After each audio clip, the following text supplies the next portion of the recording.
Hi and welcome to another Carpenter tutoring tutorial. I'm Amy and today we are going to talk about how to solve for variables in word problems. In order to illustrate this, I've created a word problem for us, so we'll walk through this together and see the tips and tricks that we can use to first translate the words to a mathematical representation and then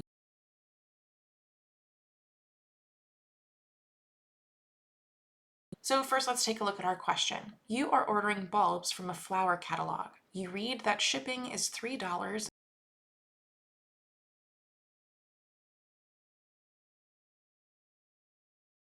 on this order. How many bulbs can you order? There are a couple pieces of really important information that we can tell.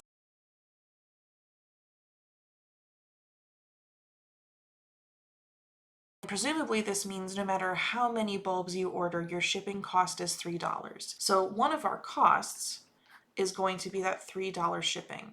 Then we also learn that each bulb is 60 cents. That's going to be another part of our cost. So 60 cents per bulb. This is a little bit different than our shipping cost though, because it's not the same in every single situation. If I buy more bulbs, the bulb cost is going to increase because it's 60 cents for every bulb that I buy, not a flat rate regardless of the number that I buy. So we'll have to think about that in just a moment. And then lastly, we also learned that we have a total budget of $16. That $16 doesn't go into our costs. It is a separate category that is our budget, how much we have to spend. Any equation that we set up is going to have to be a balance between our costs and our budget. We have to make sure that our costs are at most equal to our budget.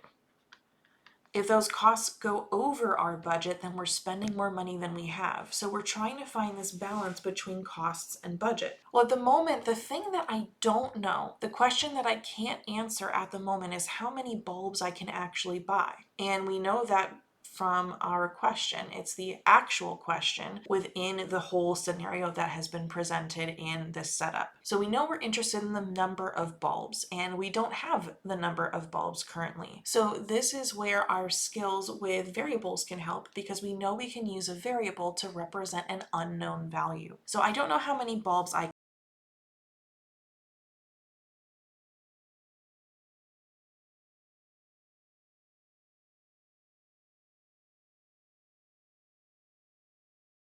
cost. So it's not going to have anything to do with this. And the number of bulbs that I order doesn't change my budget. My budget determines how many I can order, but my budget doesn't change as I order a different number of bulbs. So it's not going to have an impact here either. What does change depends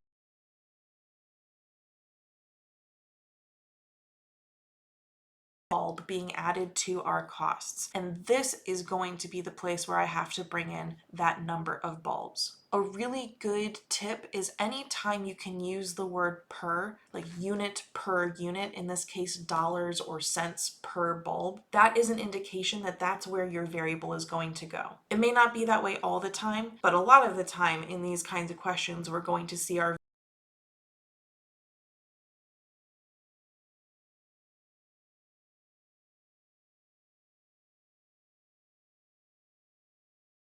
So since there's 60 cents per bulb, that per is telling me to multiply however many bulbs I have times the cost of each one, 60 cents. So I can rewrite my cost generated from the bulbs that I buy, not the shipping, as 0.6b. Now this gives me a blueprint for setting up my problem. I have my costs on the one side, which are my shipping of $3. In addition to, or plus, the 0.6b that I spend on however many bulbs I buy, and we want that to be equal to our budget of $16. Now that we successfully converted this word problem into a mathematical equation, we can solve as we normally would. So I see a couple relationships between our variable b and other numbers on the same side of the equal sign. I have an addition relationship with 3 and a multiplication relationship with 0.6. Since we are solving for a variable, we have to use SADMEP to determine our order of breaking relationships. Subtraction and addition come first, so I will begin by breaking this relationship with 3. Since the sign in front front of the 3 is currently positive, I can get rid of it and move it to the other side by doing the opposite. So I will subtract 3 from both sides, and that gives me 0.6b equals 13. Now I'm left with just my multiplication relationship between 0.6 and b. I can break that multiplication relationship with division. So I will divide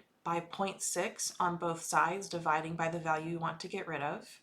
And that gives me b equals 21.6 repeating. And of course, you could use a calculator to help with that one. In mathematical problems where we start with a number version of the equation, we would be done at this point. Once we find the value of the variable, it's finished. But in a word problem, we always have to relate that variable back to the real world situation and tell what that number means. So we said that B represents the number of bulbs that I can order. So it must be that I can order 21.6 repeating bulbs. Here's where we have to think about a real world scenario. An online store is not going to let you buy 0.6 repeating of a bulb. You either buy one whole bulb or you don't buy a bulb at all. So I have to decide if I can round up to 22 bulbs or if I have to cut back to 21 bulbs. Well, what we decided is that the value where my costs meet my budget exactly is buying 21.6 repeating bulbs. If I suddenly bump that number up to 22 bulbs, that's going to make my cost higher than my budget, and so I'll actually be overspending.